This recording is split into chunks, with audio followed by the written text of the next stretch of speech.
नमस्कार दोस्तों, स्वागत है एक बार फिर से आपके अपने YouTube चैनल MRH का। जी हाँ दोस्तों, आज के इस वीडियो में हम चक्रवृद्धि ब्याज और साधारण ब्याज दोनों साथ साथ निकालना सिखाएंगे। जी हाँ दोस्तों, इस वीडियो के माध्यम से आप पूरा सीख जाएंगे कि चक्रवृद्धि ब्याज कैसे निकालते हैं और साधारण ब्याज दोनों साथ में आ जाए तो कैसे निकालते हैं। ठीक है दोस्तों, तो हम पहला वर्ष और दूसरा वर्ष और तीसरा वर्ष लिख चुके हैं। ठीक है, यानी हमारा क्वेश्चन कह रहा है 1000 का 10% की वार्षिक दर से 3 साल यानी 3 वर्ष का साधारण ब्याज और चक्रवृद्धि ब्याज निकाले। जी हाँ दोस्तों, ऐसा क्वेश्चन आ जाए आपके सामने तो आप घबराइएगा नहीं। ठीक है, 1000 का 10% की वार्षिक दर यानी 3 साल यानी पहला वर्ष और दूसरा वर्ष और तीसरा वर्ष, इसमें निकालेंगे साधारण ब्याज और इसमें निकालेंगे हम चक्रवृद्धि ब्याज। ठीक है, तो साधारण ब्याज निकालते हैं। ठीक है दोस्तों, तो 1000 जब बोल रहा है तो 1000 पहले लिख लीजिएगा। ठीक है, 1000 हमारा मूलधन क्या है, तो हमारा मूलधन 1000 है। ठीक है, मूलधन जब हमारा 1000 है तो गुणा में परसेंटेज कितना है, तो 10% बोलेगा तो 10% लिख लेंगे।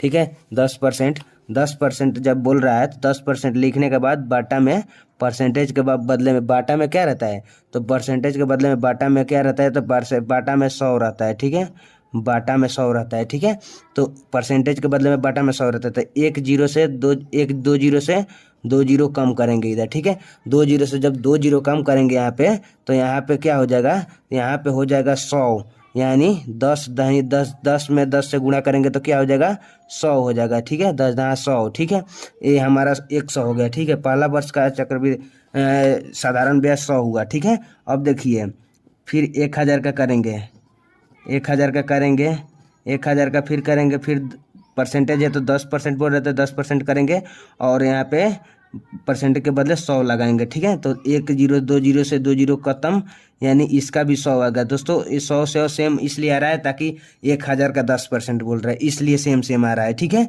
ये बिल्कुल आसान तरीका है। ठीक है, अगर आप अलग भी संख्या रख के बोलेंगे तो कमेंट में बताइएगा, मैं सब संख्या का बता दूंगा। ठीक है, आप लोग भी निकाल लीजिएगा, बहुत ही आसान तरीका से इस टाइप के क्वेश्चन आएगा, तो इससे अलग भी आएगा तो आप निकाल लीजिएगा। ठीक है, तो देखिए 100 हो गया हमारा। ठीक है, अब देखिए तीसरा साल का बोलेगा तो यहाँ भी हम क्या करेंगे, यहाँ भी हम लिखेंगे 1000 और गुणा और परसेंटेज का 10 और परसेंटेज के बदले में 100।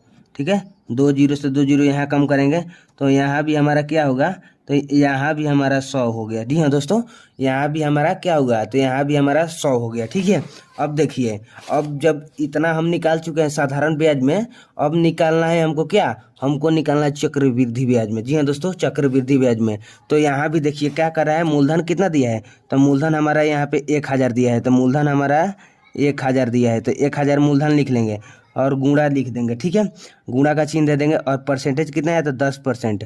ठीक है, और परसेंटेज हटेगा तो 100। ठीक है, यानी 2 जीरो यहाँ भी कम करेंगे। ठीक है, 2 जीरो कम करेंगे तो क्या हो गया, तो यहाँ भी 100 हो गया। ठीक है, अब देखिए दोस्तों, अब यहाँ भी 100 हो गया तो अब यहाँ 1000, अब ये चेंज होगा दूसरी वर्ष से। जी हाँ दोस्तों, चक्रवृद्धि ब्याज में दूसरी वर्ष से चेंज होता है, तो यहाँ भी क्या करेंगे, तो यहाँ भी 1000 लिख देंगे। ठीक है, जब यहाँ 1000 लिखेंगे तो ये जो प्लस है 100 ये पहले वर्ष में, तो पहले वर्ष का चक्रवृद्धि ब्याज दूसरे वर्ष में जुड़ जाता है, तो यहाँ प्लस देंगे। ठीक है, प्लस देंगे। ठीक है, प्लस दे देंगे।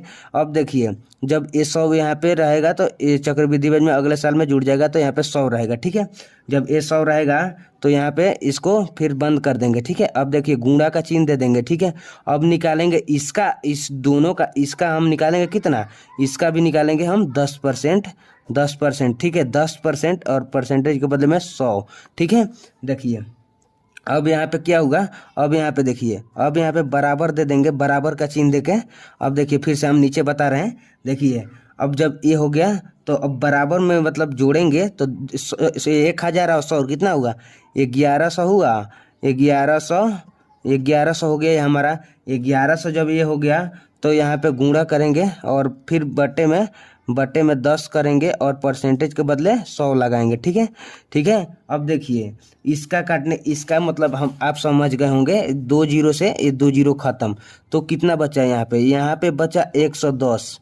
ठीक है दोस्तों, 110 यहाँ पे बच गया, 110 यहाँ पे बच गया। ठीक है, ये 10 रुपया यहाँ बढ़ गया। ठीक है, यहाँ भी 10 रुपया बढ़ गया, यानी चक्रवृद्धि ब्याज का पहले साल का दूसरे साल और दूसरे साल का तीसरे साल, ऐसे चक्रवृद्धि ब्याज चलता रहता है। ठीक है, अब निकालें हम तीसरे वर्ष का, तो तीसरे वर्ष का निकालने के लिए सेम प्रोसेस, 1000 लिख देंगे और देखिए जब 1000 यहाँ पे लिख देंगे सॉरी 1,000 नहीं, 1,000 नहीं, हम यहाँ पे निकालने के लिए तीसरे साल में निकालने के लिए अब देखिए यहाँ पे क्या बोल रहा है, यहाँ पे 1,000 और 100 कितना हुआ, 1,100 हुआ। तो तीसरे साल में 1,100 जोड़ के लिखेंगे ना, तीसरे साल में 1,100 जोड़ के लिखेंगे, ठीक है।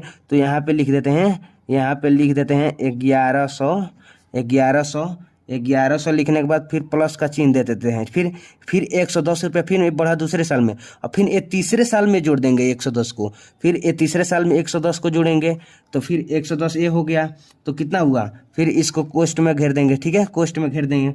उसके बाद यहाँ पे गुणा का चिन्ह दे देंगे, और फिर इसका निकालेंगे हम 10% बोल रहा है ऊपर, 10%, 10% और परसेंटेज हटेगा तो 100, ठीक है, याद रखिएगा। 2 जीरो से इधर भी 2 जीरो कटेगा, ठीक है, ठीक है। अब देखिए यहाँ पे जब ये 2 जीरो कटेगा, तो यहाँ पे जब ये हो गया 2 जीरो कटेगा, तो ये कितना हुआ, 1,100 और 110 कितना हुआ, ये हमारा 12 से 10 हो गया दोस्तों। जब ये हमारा 12 से 10 हो जाएगा, तो फिर हम इसको गुणा करेंगे और परसेंटेज लगा देंगे ऊपर वाला, ठीक है। जब ऊपर वाला परसेंटेज लगाएंगे तो फिर 100 आ जाएगा, ठीक है। जब 100 आ जाएगा तो 2 जीरो से 1 जीरो से 1 जीरो काटेंगे, 1 जीरो से 1 जीरो काट देंगे। तो जब 1 जीरो से 1 जीरो काटेंगे तो कितना बचा इसमें बचा 121, ठीक है। एक जीरो से 1 जीरो काटेंगे तो 121 बचा, ठीक है। यहाँ पे देख सकते हैं 121 बचा, ठीक है, यहाँ पे 121 बच गया, ठीक है। अब देखिए दोस्तों, जब यहाँ पे 121 बच गया, जब यहाँ पे 121 बच गया, तो अब हम क्या करेंगे, 121 रुपया यहाँ पे बच गया, और यहाँ पे कितना हुआ, यहाँ पे 110 रुपया बच गया, और यहाँ पे 100 रुपया बच गया, ठीक है। यहाँ पे 100 रुपया और यहाँ पे 110 रुपया और यहाँ पे 121 रुपया, ठीक है। अब देखिए, अब टोटल करेंगे हम यहाँ पे कुल, अब हम यहाँ पे कुल ब्याज करेंगे, ठीक है दोस्तों, कुल ब्याज, ठीक है। अब देखिए कुल ब्याज करने के लिए क्या करेंगे, यहाँ पे फर्स्ट वाला देखिए, फर्स्ट ऊपर देखिए यहाँ पे 100 है, तो यहाँ पे 100 लिख देंगे, ठीक है, यहाँ पे 100 है। अब प्लस करेंगे, अब यहाँ पे क्या है, यहाँ पे 110 है, तो यहाँ पे 110 लिख देंगे, ठीक है दोस्तों, 110 यहाँ पे लिख देंगे। अब फिर प्लस करेंगे, फिर यहाँ पे क्या बच गया, यहाँ पे 121 बच गया है, तो यहाँ पे 121 कर देंगे, ठीक है, 121 कर देंगे, ठीक है। अब यहाँ पे टोटल करेंगे, बराबर अब टोटल करेंगे, अब जोड़ेंगे, तो जोड़ेंगे कितना हुआ, 100 और 100, 200 हो गया, और 100 300 हो गया, 300 और ये 20 और ये 10, 31, यानी ये 331 रुपया, ये हमारा क्या हुआ, ये हमारा चक्रवृद्धि ब्याज का ये हमारा ब्याज निकला, ठीक है। ये चक्रवृद्धि ब्याज का हमारा ब्याज निकल चुका है, और देख सकते हैं यहाँ पे निकला, यहाँ पे ये क्या हुआ, 100 200 300, यहाँ पे हमारा 300 ये हमारा साधारण ब्याज का निकल के आ चुका है, और यहाँ पे हमारा चक्रवृद्धि ब्याज का निकल के आ चुका है। जी हाँ दोस्तों, अगर वीडियो पसंद आया हो तो लाइक कर दिएगा, और कमेंट में बताइएगा किस तरह का क्वेश्चन आपको समझाए हैं, ठीक है। अगर ऐसा क्वेश्चन चाहिएगा तो चैनल को सब्सक्राइब कर